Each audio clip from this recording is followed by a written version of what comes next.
지난 주일에는 에베소서 5장 15절로 21절까지의 말씀을 읽고 지혜로운 그리스도인의 삶이라는 제목으로 함께 말씀을 생각을 했습니다.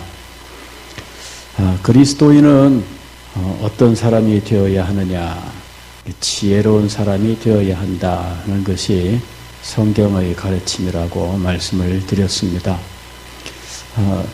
에베소서 5장 15절에서 우리가 어떻게 살아야 할지 자세히 살피고 지혜 없는 자같이 되지 말고 지혜 있는 자가 되어라 하고 말씀하고 있습니다.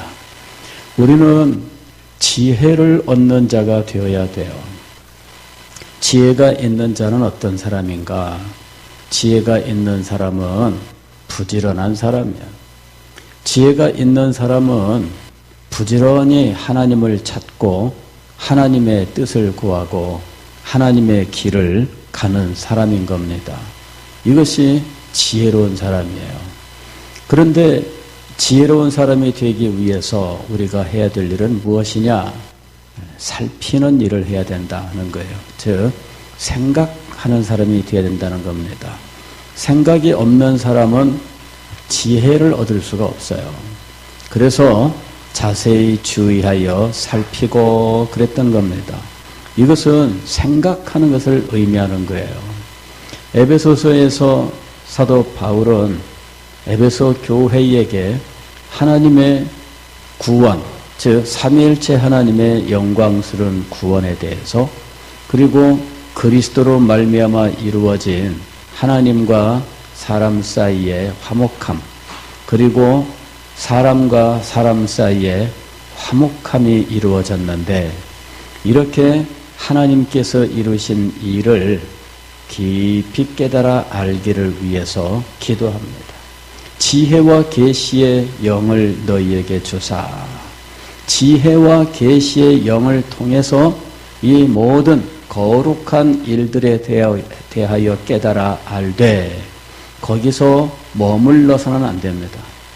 하나님께서 우리를 선택하시고 예정하시고 부르시고 그리스도를 이 땅에 보내셔서 십자가에 못 박혀 돌아가게 하시고, 그리스도는 우리를 위하여 십자가 위에서 피 흘려 돌아가시며 또한 능력으로 다시 살아 승천하셔서 이제 다시 심판주로 오시는데, 성령께서는 우리에게 그 영광스러운 하나님의 기업의 보증으로 주어졌던 것이죠. 그런 놀라운 일들이 우리를 위하여 이미 주어졌습니다. 그럼에도 불구하고 우리가 이 영광스럽고 이 놀라운 것들을 알지 못하는 삶을 산다면 이건 너무나 어리석은 일이죠. 그 다음에 이 거룩하고 영광스러운 일이 우리에게 주어졌는데 그에 합당한 삶을 살지 못한다면 이것 또한 어리석은 것입니다. 우리를 위해서 얼마나 놀라운 일이 이루어졌는지 몰라요. 하나님께서 우리를 위하여 얼마나 놀라운 구원을 베풀어 주셨는지 모릅니다. 그런데 그 구원을 등한히 여기고 그 구원에 합당한 삶을 살지 못한다면 이것이 바로 어리석은 삶인 거예요.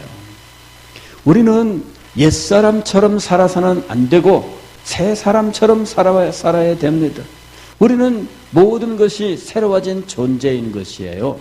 그래서 우리의 삶의 원칙도 바뀌고 우리가 목표하는 삶의 궁극적인 목적도 바뀌어야 된다고 하는 것이죠. 그리고 그것을 이루기 위하여 살아가는 우리의 성품, 우리의 마음의 자세도 바뀌어야 된다는 것이에요. 이런 것들이 변화되지 않는다면 우리는 어리석은 사람인 것입니다. 그러므로 너희는 그리스도의 그 은혜를 헛되이 받지 말라. 하나님이 우리를 위해 베푸신 그 놀라운 구원을 헛되이 받지 말라. 이것이 사도가 권면하고 있는 말씀이에요. 그러므로 너희는 어떻게 행할지를 자세히 주의하여 지혜 없는 자같이 하지 말고 때를 분별하고 세월을 아끼라, 이렇게 이야기를 한 거예요. 세월을 아끼라. 이 말은 기회를 사라 그 말인데, 기회를 사라는 말은 사실 우리가 잘 이해하기 어려워요. 이 말은 뭐냐면은 우리에게 하나님의 은혜가 임하는데 그 하나님의 은혜를 우리가 잘 살피고 우리에게 임하는 이 하나님의 은혜를 놓치지 말고 잘 붙들어라 그 말입니다. 하나님이 우리에게 은혜를 베풀고 계시잖아요. 그런데 이것을 놓치고 살아가는 사람들이 너무나 많다는 거예요. 이것을 놓치면 안 됩니다. 오늘 우리가 읽은 잠언 1장에 있는 말씀도 지혜로운 삶에 대한 교훈인데, 지금 우리가 읽은 부분은 지혜가 우리를 향하여 어느 곳에서든지 끊임없이 부르고 있다 이렇게 말씀하고 있는 거예요. 지혜를 찾기 위해서 어디 멀리 갈 이유가 없다는 거예요. 지혜는 우리 가까이 있어요. 우리가 마음만 기울이면, 우리가 생각만 하면 하나님의 거룩하심에서부터 나오는 지혜가 우리에게 얼마든지 오고 있다는 거예요. 지혜가 길거리에서 부르며 광장에서 소리를 높이며 시끄러운 길목에서 소리를 지르며 성문 어귀와 성중에서 그 소리를 발하여. 여기에 가도 지혜가 있고 저기에 가도 지혜가 있어요. 집에 들어가도 지혜가 있고 밖으로 나와도 지혜가 있어요. 성 안에 들어가도 지혜가 있고 성 밖에 나가도 지혜가 있어요. 지혜가 없어서 지혜를 못 찾는 것이 아니라 싫어서 지혜를 못 찾는 거예요. 24절 말씀을 보면 이렇게 말씀하고 있어요. 내가 불렀으나 너희가 듣기 싫어하였고 내가 손을 폈으나 돌아보는 자가 없었고 나의 모든 교훈을 멸시하며 나의 책망을 받지 아니하였은즉. 지혜를 얻지 못하는 것은 우리가 싫어했기 때문에, 우리가 귀를 기울이지 아니하였고 마음을 기울이지 아니하였기 때문에 지혜가 우리에게 나타나지 않은 거예요. 오히려 지혜는 우리 사방에 널려 있다는 이야기예요. 하나님께서 우리에게 얼마나 많은 말씀을 들려주고 계십니까? 하나님께서 우리에게 얼마나 자주 권면하고 계십니까? 우리가 마음을 열기만 하면 하나님의 음성은 우리에게 언제든 들려오고 있어요. 우리가 귀를 기울이기만 하면 하나님의 음성은 언제나 우리에게 들려오고 있다는 거예요. 문제는 우리가 마음을 닫아 걸고 귀를 기울이지 않기 때문이에요.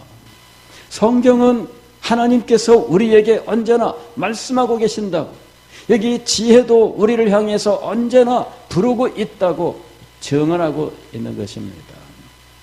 여러분, 오늘 이 밤에 여러분이 귀를 기울이고 마음을 열어보세요.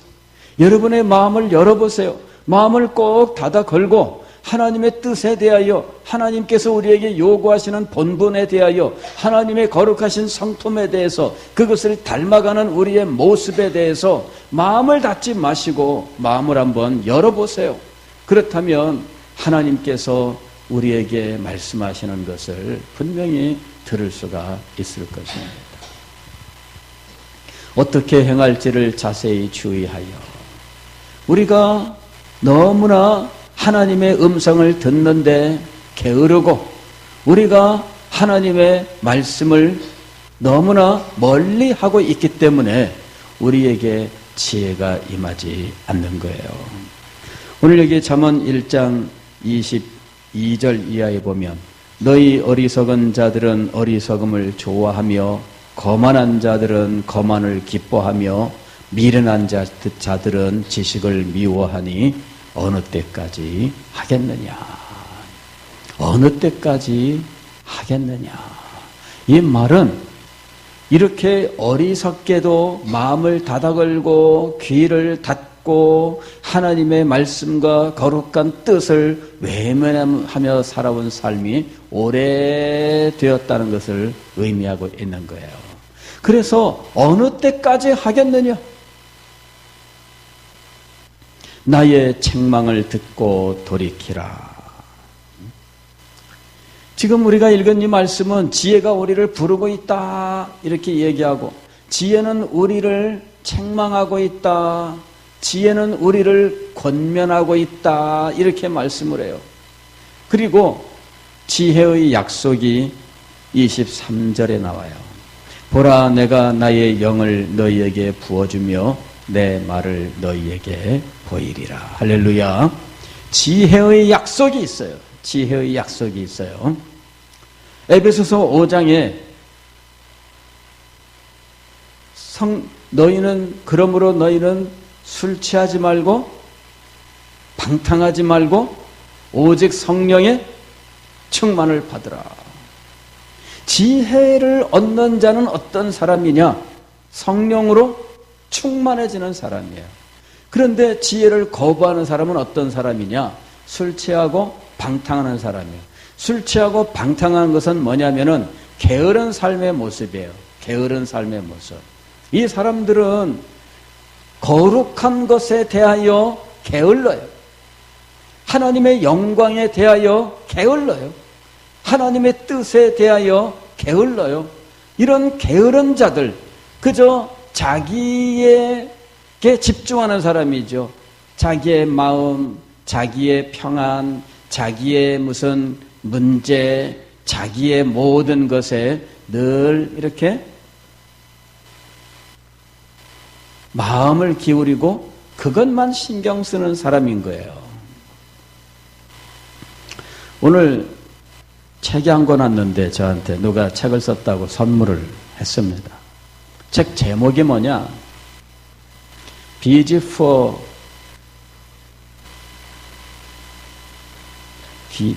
for you인가? 뭐 하여튼 self. Busy for self. 자기에게는 자기를 위해서는 바쁘고 그 말이에요. 자기를 위해서는 바쁘고 lazy to God. 하나님을 위하여는 게으르다. 책 제목이 그래요. 그래서 이제 영어로 된 책이에요. 그래서 이 제목을 보고 내가 오늘 설교하려고 하는 것과 참 똑같다. 이렇게. 오늘 설교하려고 하는 거랑 어쩌면 이렇게 똑같은지 몰라요. 예. 자기를 위해서는 어때요? 바빠요. 그런데 여기 자기는 자기의 진정한 자기가 아니에요. 자기의 이 죄의 본성, 죄의 본성, 그리고 이 세상, 이거는 우리의 진정한 모습이 아닙니다.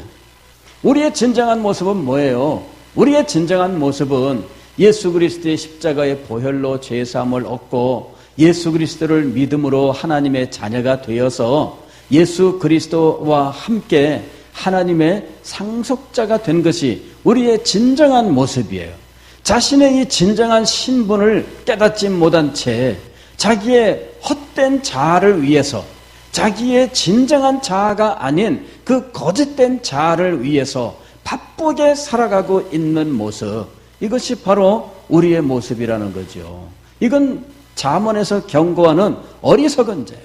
미련한 자예요. 게으른 자예요. 이런 사람들이 여러분 하나님의 은혜를 사모하면 이 사람이 진정으로 하나님의 은혜를 사모하는 것일까요? 하나님을 향하여 게으른 사람입니다. 그런데 이 사람이 어떻게 하나님의 은혜를 사모하는 사람일 수 있느냐 하는 거예요. 우리는 지혜를 얻으려고 해야 돼요. 참된 지혜를 얻으려고 해야 돼요. 그리고 참된 지혜를 얻는 자에게 하나님의 성령이 역사하시는 거예요. 예, 지혜가 없는 자에게는 성령의 역사가 없어요. 왜냐하면은 제가 지난주일에 여러분들에게 성령 충만에 대해서 말씀을 드렸는데 우리가 성령 충만에 대해 가지는 생각들이 잘못되었다라는 사실을 먼저 말씀을 드렸어요. 성령 충만하면은 우리는 이전에 우리가 아닌 비상한 존재가 되는 거라고 생각을 하는 거죠.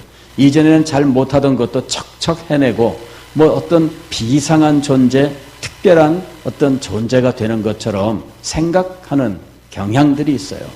또 성령 충만하게 되면 뭔가 신비한 경험을 하는 것으로 나도 없고 세상도 없다 뭐 이런 어떤 소위 입신이라고 하는 그런 상태에 들어가는 거라고 생각하는 경향들이 있어요.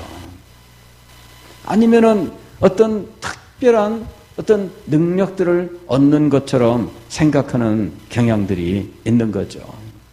그런데 성령 충만의 내용은 무엇이냐? 성령이 우리를 가득히 채우시는 거예요.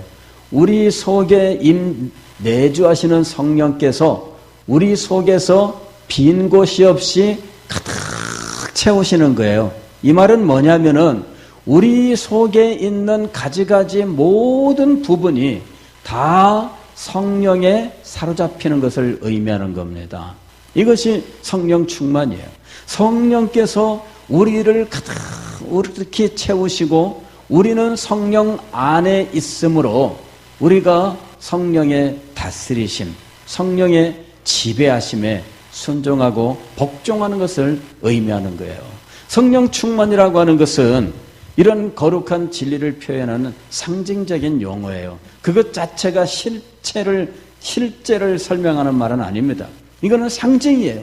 성령이 충만하게 되신다. 이게 뭐냐면은 제가 여러분들에게 지난주에 어거스틴의 고백록 1장에 대해서 말씀을 하면서 거기에 하나님의 편지하심을 말씀하고 있는데 하나님께서는 창조하신 이 세계를 품에 안으심으로 창조 세계에 충만하게 채우신다 이렇게 고백하고 있어요. 그리고 하나님께서 창조하신 이 세계를 품에 안으심으로 이 창조 세계에 충만하게 되셔서 창조 세계를 섭리하고 계시는 거예요. 하나님께서 창조 세계를 섭리하신다는 말은 뭐냐면은 창조 세계 모든 부분에 하나님의 다스리심이 미치지 않는 것이 없다는 이야기예요. 하나님의 통치가 미치지 않는 것이 없습니다. 어떻게 하나님의 통치가 미치지 않는 것이 없을까요? 그것은 하나님께서 창조 세계를 품에 안으심으로 창조 세계에 충만하게 자기를 채우시기 때문에 창조 세계 전체에 하나님의 존재가 계시기 때문에 하나님의 통치가 미치지 않는 것이 없다라고 하는 것이죠. 그래서 어거스틴은 하나님의 편지하심과 하나님의 다스리심에 대한 고백을 해요. 하나님이 편지하심으로 이 창조 세계 전부를 통치하고 계시는 거예요. 하나님이 편지하지 않으시고 충만하게 채우지 아니하신다면 하나님의 통치가 미치지 않는 비어있는 부분이 있다는 말이거든요. 충만하다고 하는 것은 비어있는 것이 없다는 이야기예요. 비어있는 곳이 없이 가득히 채우심으로 하나님이 계신 그곳에서 하나님은 통치하고 계셔요. 성령께서 우리 속에 들어오셔서 우리에게서 충만하게 되신다면 우리 속의 모든 부분에서 우리는 성령께 숨겨진 부분이 없이 모두 드러나게 될 것이며 성령께서 우리의 영혼 속의 모든 곳에 이미 충만하게 채우심으로 우리를 다스리신다는 거예요. 그래서 성령 충만이라고 하는 것은 성령이 우리를 다스리지 못하시는 곳이 하나도 없이 성령은 전적으로 우리의 생각 모든 곳에서 우리의 삶의 모든 영역에서 다스리고 계신다라는 것을 의미하는 거예요. 성령 충만을 받으라. 우리는 무엇인가 이전에 없던 새로운 것을 이렇게 이 하늘로부터 뭐가 뚝 떨어져서 받는 것처럼 생각을 해요. 성령 충만은 그런 게 아닙니다. 성령의 다스리심에 어떻게 하라는 얘기예요? 순종하라 그 얘기예요. 여러분의 삶의 모든 영역에서 성령의 다스리심에 순종하라. 여러분의 생각 모든 곳에서 성령의 다스리심에 순종하라. 여러분의 생활 모든 순간순간 하나님의 성령의 다스리심에 순종하라 그 얘기입니다. 성령의 다스리심에 순종하지 않는다면 그는 진정으로 변화된 새 사람이 아니에요. 그리고 그에게는 성령이 임하지 않았다는 것을 증명하고 있는 겁니다. 사랑하는 성도 여러분, 오늘 이 밤에 우리는 지혜가 우리를 부르고 있다라고 하는 사실을 기억할 수 있기를 바랍니다. 지금도 주님께서는 우리를 부르고 계셔요. 그리고 우리가 생각하기를 원하셔요. 우리가 깨닫기를 원하십니다. 진정으로 하나님은 어떤 분이시며 우리는 하나님에게서 무엇을 받아 어떤 사람이 되어 있는지에 대하여 생각하라 이것입니다. 우리가 구원을 받았습니까? 그래서 우리는 새로운 피조물이 되셨습니까? 우리는 거듭났고 성령께서 우리에게 역사하고 계신다는 사실을 알고 있습니까? 여러분은 생각하셔야 돼요. 그리고 그 생각한 것을 가지고 하나님의 뜻에 순복하려고 하는 마음, 열린 마음을 가져야 돼요. 그러면은 분명히 성령께서 여러분에게 충만히 임하시는, 즉 성령께서 여러분의 모든 영역에서 적극적으로 다스리시는 역사를 행하실 거예요. 그럴 때 여러분이 순종하신다면 하나님의 놀라운 역사가 여러분의 삶 속에 나타날 것입니다. 그리고 주님의 놀라우신 은혜가 우리에게 임할 것입니다. 오늘 이 밤에 지혜로운 자가 되기를, 깨닫는 자가 되기를, 그리하여 하나님 앞에 진정으로 마음을 열고 자신의 삶을 드리는 자가 될 수 있기를, 그리하여 성령 충만, 은혜 충만한 사람이 될 수 있기를 위해서 함께 기도할 수 있기를 바랍니다.